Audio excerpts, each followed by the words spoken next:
चलो कौन कौन आ गए, स्टार्टिंग से देखते हैं। Ritwik Butani present, Vrishabh is present, Pooja Patel, PP Savani is present.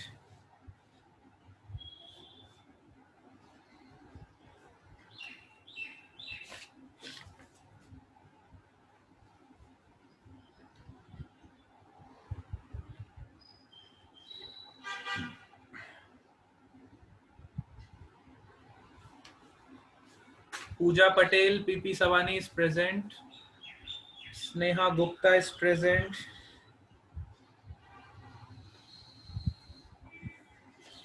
Good afternoon.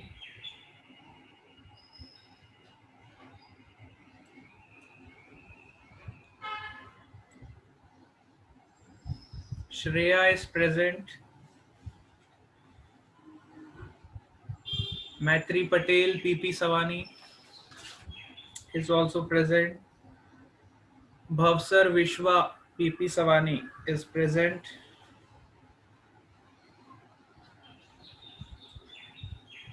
Nelly Patel is present. Neil Patel is also present. Priyanshi.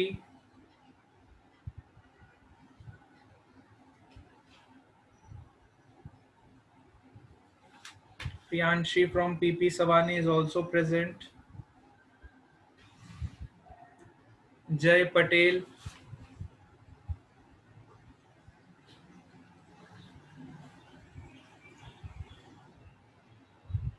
Nikki from SPB.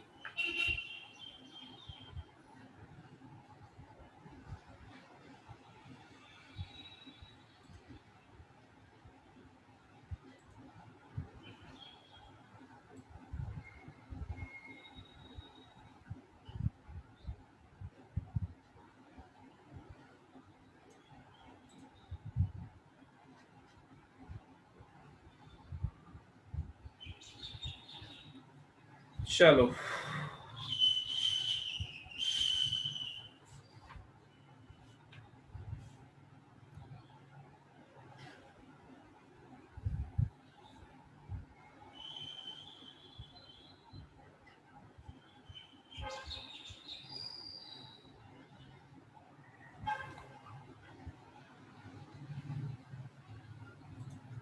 सब लोग आ गए।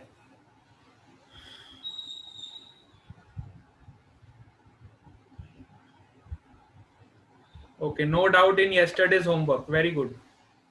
Rudra is present.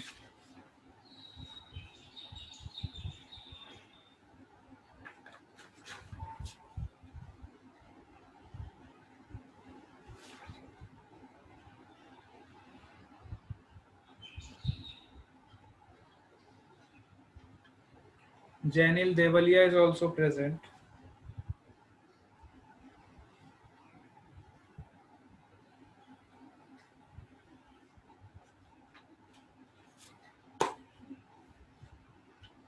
चलो ठीक है।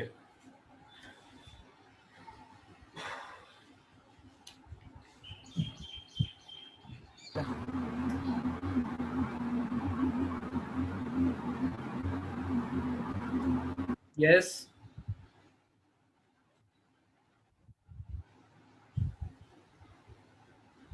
Still anyone is remaining, then let me know.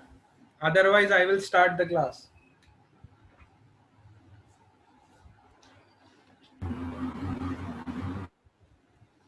Okay, no doubts. PP Savani वाले students सबसे questions हो गए थे।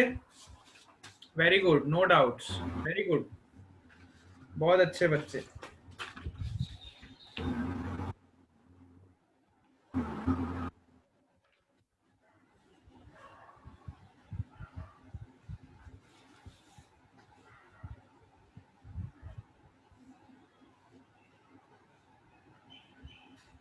चलो लास्ट क्लास में हम रिलेटिव मोशन पढ़ रहे थे, है ना।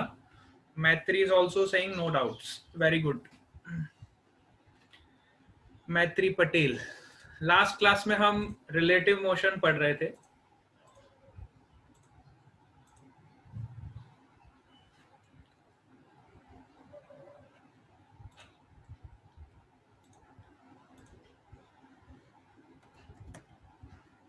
relative motion in one dimension. Relative motion in one dimension.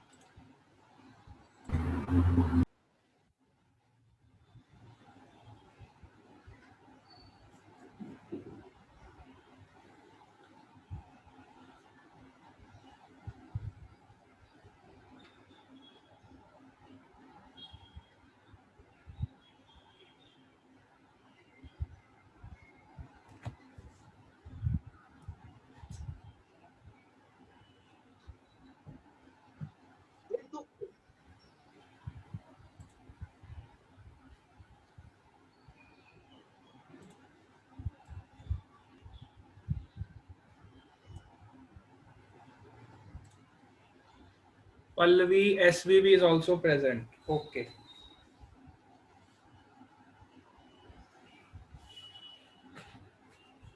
चलो, तो हमने रिलेटिव मोशन लास्ट क्लास में स्टार्ट किया था और हमने ये देखा था कि किसी भी ऑब्जेक्ट का मोशन किसी दूसरे ऑब्जेक्ट के मोशन के रिस्पेक्ट में रिलेटिव होता है हमेशा। चाहे आप फैन का मोशन ऑब्जर्व करो, चाहे आप अर्थ का मोशन ऑब्जर्व करो, चाहे आप किसी कार का मोशन ऑब्जर्व करो, है ना। जो भी चीज हमारी सराउंडिंग में मोशन में है, every object is moving relative to other object. ठीक है, जिस भी ऑब्जेक्ट का मोशन हो रहा है दूसरे ऑब्जेक्ट के रिस्पेक्टिव में, वो रिलेटिव मोशन है एक तरह से। ठीक है, जैसे डेज होना, नाइट्स होना, इवनिंग होना, नाइट होना। ठीक है, तो ये तो हम बेसिक डिस्कशन कर चुके थे लास्ट क्लास में। आज का जो हमारा डिस्कशन रहेगा वो प्योर न्यूमेरिकल बेस्ड रहेगा। ठीक है, तो आज हम कुछ अच्छे अच्छे प्रॉब्लम सॉल्व करेंगे जिससे हमें पता चलेगा कि रिलेटिव मोशन सही में इतना बड़ा रोल प्ले करता है फिजिक्स में, है ना। This is very important.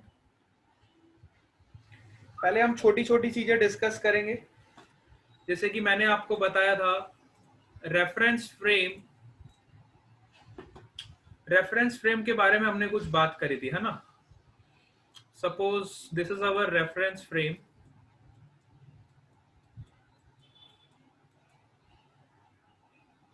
Let's say this boy is standing here and he is observing the motion of a moving car.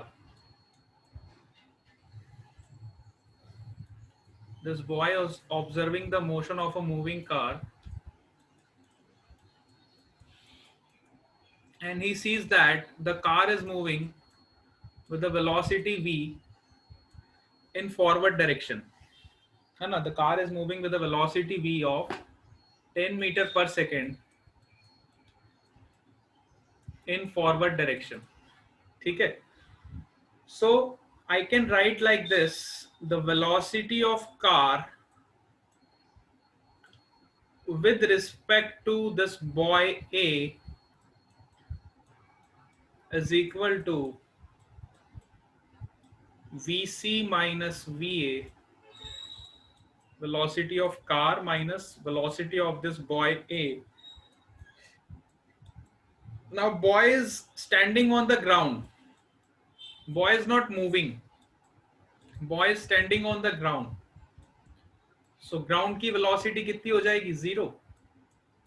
This is plus 10 minus 0, which is equal to 10 meter per second. This is the relative velocity of the car with respect to the boy which is standing on the ground. ठीक है, very good. इतना सबको समझ आता है? बहुत basic basic चीजें आज हम डिस्कस करेंगे, फिर अच्छे अच्छे न्यूमेरिकल सॉल्व करेंगे। सपोज करो मैंने आपको, अब मैंने बॉय को किसी ट्रॉली पे बिठा दिया। ठीक है, अब मैंने बॉय को क्या किया, किसी ट्रॉली पे बैठा दिया।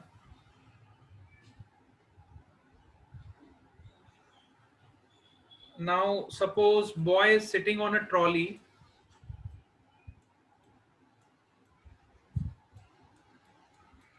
and this trolley is also moving with a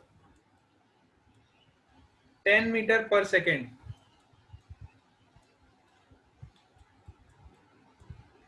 ठीक है. Now this is boy A, which is sitting on the trolley, and he is observing the motion of a car. Let's say this is a car C. This boy is observing the motion of a car, which is also moving with 10 meter per second. Now, if I say, what is the velocity of C with respect to A? What is the velocity of car with respect to this boy A? Can anyone say? Yes, very good. Velocity of car with respect to the boy is 0 meter per second. है ना? Velocity of car with respect to boy is 0 meter per second. बिल्कुल सही जवाब. Which is VC minus VA. Velocity of car minus velocity of this boy A,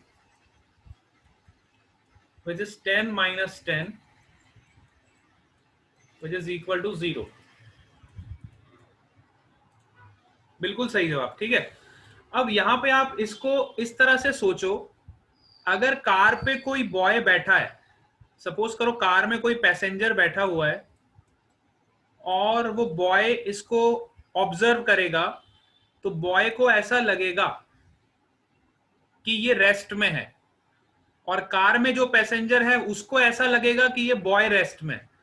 दोनों को ऐसा लगेगा कि दोनों रेस्ट में, जबकि दोनों सेम वेलोसिटी से मूव कर रहे हैं. लेकिन यहां पे जो पैसेंजर बैठा हुआ है, इसको ऐसा फील होगा कि ये वाला जो बॉय है ये रेस्ट पे है इसके रिस्पेक्ट में, है ना. आप खुद ही इमेजिन करो इसको ऐसा क्यों फील होगा. क्योंकि इन दोनों के बीच का अगर सेपरेशन सपोज करो, let's say the separation between this two cars और this trolley and this car is let's say x metres. ठीक है. सपोज इन कार्स के बीच का सेपरेशन कितना है, x मीटर्स. तो दोनों सेम स्पीड से मूव करेंगे. ये भी 10 मीटर 1 सेकेंड में आगे मूव करेगा ट्रॉली वाला, और जो कार वाला है वो भी 10 मीटर्स आगे मूव करेगा 1 सेकेंड में. तो दोनों के बीच का जो सेपरेशन है वो हमेशा इतना ही रहेगा, है ना. The separation between the two systems, one is the trolley and another is the car, will always remain the same. और velocity क्या होता है, change in position with respect to time. लेकिन अगर मैं C के रिस्पेक्ट में A की बात करूं तो उसकी पोजीशन में तो चेंज ही नहीं हो रहा है, क्योंकि ये भी 10 मीटर पर सेकेंड से आगे बढ़ रहा है और ये भी 10 मीटर पर सेकेंड से आगे बढ़ रहा है. दोनों के बीच का जो सेपरेशन है वो कांस्टेंट है, इसीलिए इनका रिलेटिव वेलोसिटी क्या हो गया, 0 हो गया. इसको आप ऐसे भी समझ सकते हो. ये तो आपने फॉर्मूले से निकाल लिया है ना, VC माइनस VA किया, ये तो आपने डायरेक्टली फॉर्मूला लगाया. अब इसके सिग्निफिकेंस को समझने की कोशिश करो कि जब दोनों कार्स मूव हो रही है तब दोनों के बीच का सेपरेशन हमेशा कांस्टेंट रहेगा. अगर इनके बीच का सेपरेशन चेंज नहीं हो रहा, मतलब इनकी पोजीशन चेंज नहीं हो रही, और जब पोजीशन चेंज नहीं हो रही, ए की पोजीशन सी के रिस्पेक्ट में अगर चेंज नहीं हो रही, तो मैं कह सकता हूं उसकी वेलोसिटी भी चेंज नहीं होगी, है ना. तो यहां से मैं एक और कंक्लूजन निकाल सकता हूं, that position of A with respect to C is constant, which is x. Position of A with respect to C is constant, which is x. If this is constant, then I can say that derivative of, now do the differentiation here, derivative of xa with respect to C, which is equal to, अब ये term जब आपका constant हो जाएगा तो आपका derivative क्या हो जाएगा, 0. And derivative of x A with respect to C will be V A with respect to C. ठीक है. जब भी हम पोजीशन वेक्टर को डिफरेंशिएट करेंगे you will always get the velocity vector. समझ आया? यहां से हम इसको ऐसे भी समझ सकते हैं। Very good. आप पूरा इसको फील कर जाओगे ना, जब रिलेटिव मोशन को जब आप अच्छे से फील करोगे तो आपको इक्वेशन यूज करने में बहुत मजा आएगा। और ये रिलेटिव मोशन एक ऐसा टूल है। What is a vector? अच्छा, वेक्टर वो क्वांटिटी होती है जिनको मैग्नीट्यूड भी चाहिए और डायरेक्शन भी चाहिए। मैंने आपको बताया था जब मैंने ये क्लास शुरू करी थी, हमारे पास दो तरह के पैरामीटर्स होते हैं। One is the scalar and another is the vector. Scalar are those quantities which requires only magnitude for its description. Vectors are those quantities which require both magnitude and direction. ठीक है? Very good. चलो, यहां तक सबको समझ आया? अच्छा, इस पे थोड़ी और बातें करते हैं हम रिलेटिव वेलोसिटी पे। सपोज करो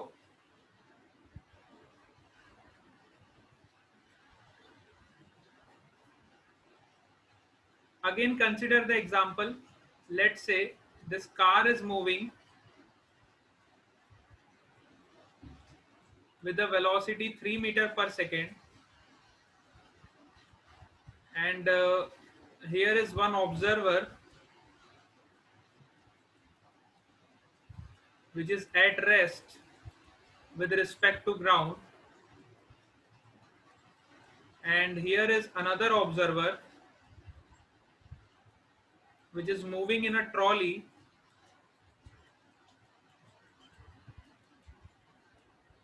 with the velocity of 2 meter per second. ठीक है? If I say you what is the velocity of C with respect to A, and what is the velocity of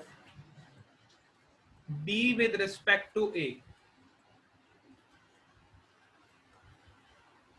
and what is the velocity of B with respect to C, B with respect to C. If I need to answer all of these questions, then you can see carefully the diagram and then answer me. Yes. So पहले question को देखते हैं। Velocity of C with respect to A, है ना? C की velocity A के respect में क्या होगी? Very good. C की वेलोसिटी A के रिस्पेक्ट में क्या होगी? सो A के रिस्पेक्ट में तो देखो VC माइनस VA, हम डायरेक्टली ये इक्वेशन लगा देते हैं VC माइनस VA। तो VC की वैल्यू आपको 3 दी हुई है, VA की वैल्यू 0 दी हुई है, तो यू विल गेट 3 मीटर पर सेकेंड। सिमिलरली हम VB भी निकाल लेंगे, B with respect to A। VB की वैल्यू कितनी दी हुई है? +2, और VA की वैल्यू कितनी दी हुई है? 0। So you will get 2 metre पर second. But what about this velocity of B with respect to C? So B की वैल्यू कितनी है देखो। हाँ, very good. B with respect to C is -1। Very good. तो B की velocity +2 है और C की वेलोसिटी कितनी है? +3। So you will get here 2 minus 3, which is -1 meter per second. यहाँ पे देखो दोनों डायरेक्शन पॉजिटिव है। अगर मैं राइट साइड पॉजिटिव एज्यूम करता हूं तो लेफ्ट साइड अपने आप नेगेटिव हो जाएगी। ठीक है? अब आप यहाँ देखो कार C जो है वो भी राइट साइड मूव कर रही है और जो ट्रॉली B है वो भी राइट साइड मूव कर रही है, इसलिए दोनों की वेलोसिटीज पॉजिटिव है। ठीक है? अब एक चीज बड़े ध्यान से देखो, इस एग्जाम्पल में मैंने आपको एक चीज बतानी थी, इसलिए हमने ये एग्जाम्पल को लिया है। अब आप इन दोनों को ऐड करो, है ना? This 3 - 1 will be equal to 2। इसका मतलब velocity of C with respect to A plus velocity of b with respect to c, यहाँ पे कितना हो जाएगा, velocity of b with respect to a हो जाएगा, c with respect to a,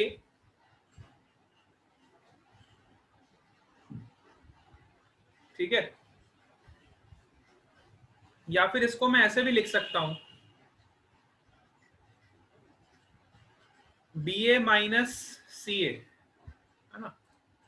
I can also write like this, इस part को उधर ले जाओ, so you will get velocity of B with respect to C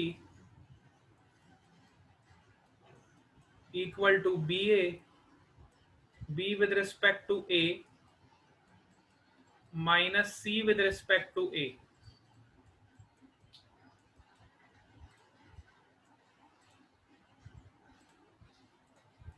ठीक है, b with respect to c is b with respect to a minus c with respect to a।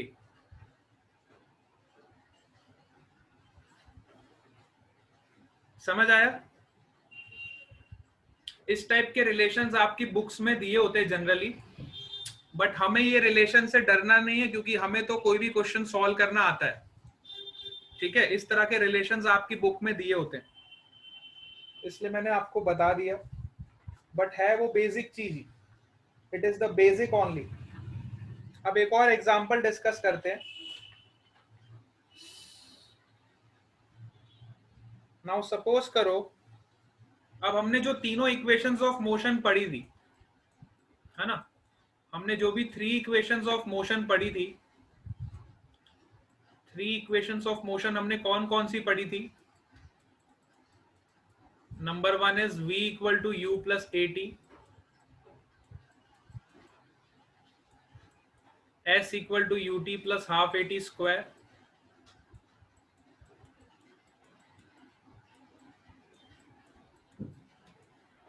and v square minus u square equal to 2as. We have learned these 3 equations of motion, और यही 3 equations of motion हम relative motion में भी use करेंगे। We used all these 3 equations in relative motion with the modified form, that is v relative equal to u relative plus a relative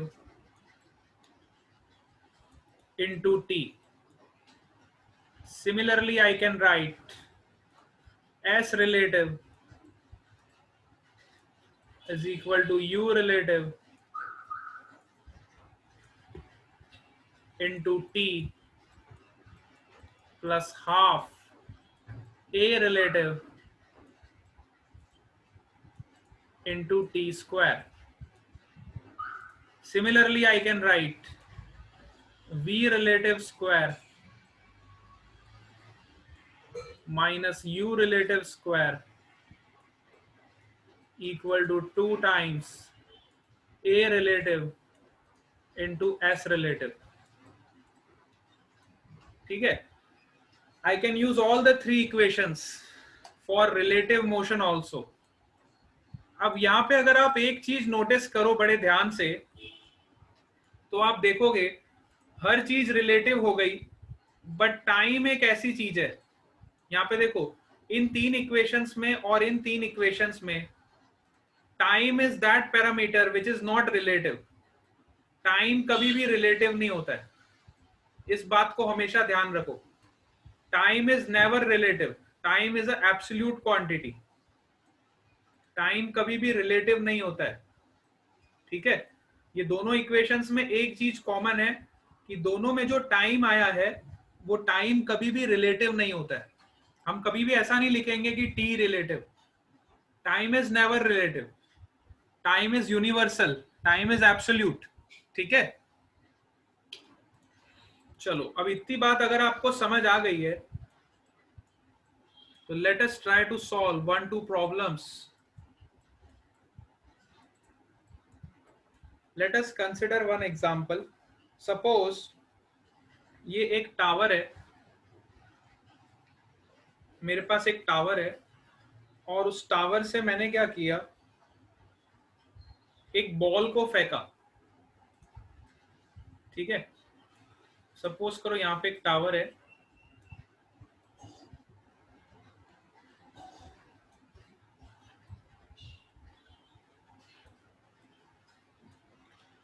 और इस tower पे एक बॉय खड़ा हुआ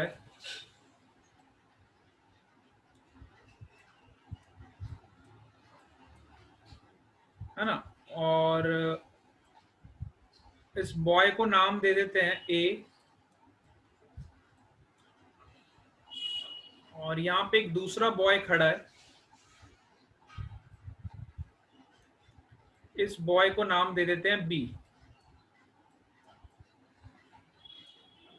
ठीक है, there are two boys, one is on the top of the tower and another is standing on the ground. ठीक है, सो हमें क्या करना है, इस बॉय ए ने एक बॉल को फेंका नीचे की तरफ और इस बॉय बी ने एक बॉल को फेंका ऊपर की तरफ। सो हमें टाइम फाइंड करना है। The question is that we have to find the time when the two balls will collide. जब दोनों बॉल आपस में टकरा जाएगी, when the two balls will collide, then what is the time? हमें क्या करना है, टाइम फाइंड करना है जब दोनों बॉल आपस में टकरा जाएगी। अब इस क्वेश्चन को सॉल्व करने के लिए हमारे पास दो तरीके हैं। पहला मेथड ये है कि आप सिंपल तरीके से सॉल्व करो, है ना। सपोज करो टावर की आपको हाइट दे दी है 100 मीटर।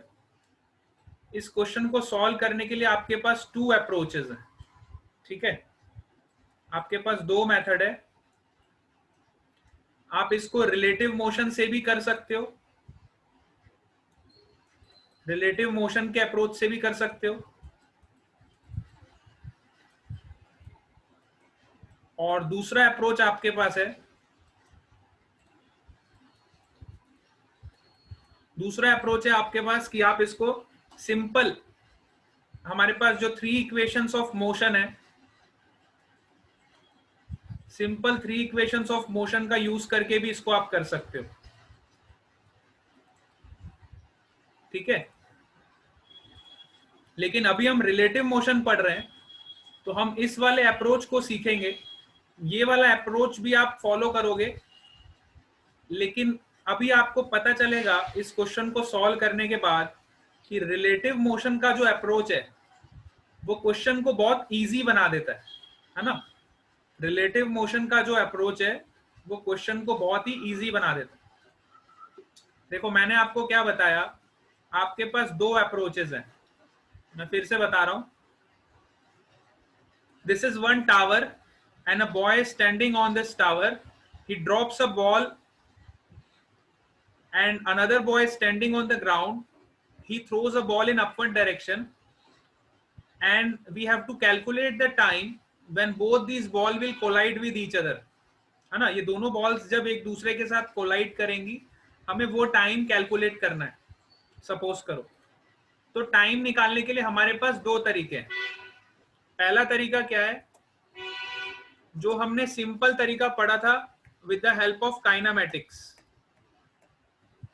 है ना। काइनामेटिक्स जो हम पढ़ के आए अभी तक, that is three equations of motion. Three equations of motion जो अभी तक हमने पढ़ी है, उससे भी आप इस क्वेश्चन को सॉल्व कर सकते हो, three equations of motion. And the second approach is that is by relative motion approach, relative motion approach। ठीक है, हमारे पास दो तरीके हैं इस क्वेश्चन को सॉल्व करने के। लेकिन अभी हम कौन सा मेथड पढ़ रहे हैं, रिलेटिव मोशन का मेथड पढ़ रहे हैं। ठीक है, क्यों? क्योंकि रिलेटिव मोशन इस तरह के क्वेश्चन को सॉल्व करने के लिए with in a one step answer निकाल देता है। With in a one step, one और टू स्टेप में आपका आंसर आ जाता है, अगर आपको ये चीज समझ आ गई तो। ठीक है, तो कितने बच्चे ऐसे हैं, अभी मेरा क्वेश्चन आपसे ये है, कितने स्टूडेंट्स ऐसे हैं जो इस क्वेश्चन को सिंपल काइनेमेटिक्स अप्रोच से सॉल्व कर सकते हैं? How many of you are there that you can solve this question with the help of simple kinematics approach? Simple kinematics approach, I can try. चलो मैं आपको सिंपल काइनेमेटिक्स अप्रोच का भी पहले हिंट देता हूं, फिर मैं आपको रिलेटिव मोशन का भी हिंट दूंगा। मैं आपको दोनों मेथड बताऊंगा। चलो पहले सिंपल काइनेमेटिक्स अप्रोच की हम बात करते हैं। तो सिंपल काइनेमेटिक्स अप्रोच क्या बोलता है? सपोज करो मैं मान लूं कि ये ऊपर से x डिस्टेंस फॉल हुआ और ये वाला जो बॉल है ये ऊपर गया 100 माइनस एक्स। ये ऊपर कितना जाएगा? 100 माइनस एक्स ऊपर जाएगा। ठीक है, वेरी गुड। अब इसको x डिस्टेंस नीचे आने में जितना टाइम लगेगा उतना ही टाइम इसको 100 माइनस एक्स ऊपर जाने में लगेगा, तभी तो टकराएंगे। सपोज करो ये दो बॉल्स यहाँ पे टकरा रही है। सर वो कंपलसरी थोड़ी ना है कि दोनों को टाइम सेम ही लगे। हाँ, दोनों को टाइम सेम लगे कंपलसरी नहीं है, लेकिन दोनों का डिस्टेंस सेम होगा। Sorry, what I want to say that I am repeating again.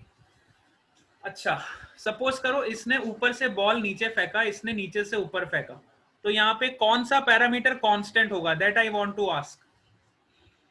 कौन सा पैरामीटर यहाँ पे कांस्टेंट होगा? यस, उत्सव ने आंसर भी निकाल दिया, वेरी गुड। जी, जी कांस्टेंट होगा। Time will be same but the distance will be different. Very good, time same होगा क्योंकि सेम टाइम होगा तभी तो दोनों टकराएगी। खुद ही सोचो आप, अगर मैं आपको बोलूं कि ये दो बॉल टी टाइम में टकराती है तो टी टाइम में ये बॉल ने कितना डिस्टेंस कवर किया? ऊपर वाली ने एक्स डिस्टेंस कवर किया और टी टाइम में नीचे वाली ने 100 माइनस एक्स कवर किया, तभी तो दोनों टकरा पाएंगी, तभी तो दोनों टकराएंगी ना। अगर टाइम को आप सेम नहीं लोगे तो कैसे टकराएगी? सिंपल सा लॉजिक। ठीक है, चलो पहले हम सिंपल काइनेमेटिक्स अप्रोच लगाएंगे और सिंपल काइनेमेटिक्स अप्रोच से आंसर निकालेंगे। So I can write like this, x equal to, पहले मैं a के लिए लगा रहा हूं, ठीक है, a के लिए। तो x equal to initial velocity of a is 0, ut plus half at square plus half, acceleration is what? Acceleration is downward direction में एक्सेलरेशन कितना है? अच्छा, इसमें अज्यूम कर लो डाउनवर्ड को नेगेटिव ले लो, अपवर्ड को पॉजिटिव ले लो। ठीक है, upward is positive, downward is negative. So ये आपका x क्या हो जाएगा? Minus x which is in the downward direction, which is equal to ut plus half into minus 10 into T square. This will be your first equation. ठीक है, second equation आपको यहां से मिलेगी for this second boy. Second sir boy, initial velocity, हाँ, second equation इसके नीचे लिए वाला लगाओ। बॉल की इनिशियल वेलोसिटी कितनी होगी? किसकी वेलोसिटी? नीचे वाले बॉल की। हाँ, नीचे वाली वेलोसिटी की बॉल कितनी वेलोसिटी होगी ये हमें गिवन है, 5 मीटर पर सेकेंड, है ना। ये क्वेश्चन में डेटा ले लो आप, डेटा में पूरा कंप्लीट कर देता हूं। सपोज करो ऊपर वाले की वेलोसिटी आपको दी है 20 मीटर पर सेकेंड, नीचे वाले की वेलोसिटी आपको दी है 5 मीटर पर सेकेंड। ठीक है, now I can say that data is complete. इसको जीरो की जगह हम एज्यूम कर लेते हैं, लेट्स से इट इज 20। ऊपर वाले की वेलोसिटी हमें 20 दी हुई है और नीचे वाली की वेलोसिटी हमें 5 मीटर पर सेकेंड दी हुई है। ठीक है, तो मैंने पहले फर्स्ट बॉय के लिए इक्वेशन लिख दी। फर्स्ट बॉय ने जो बॉल फेंकी उसके लिए मैंने इक्वेशन लिख दी। This is the equation of motion for first ball. Second ball के लिए इक्वेशन ऑफ मोशन क्या होगी?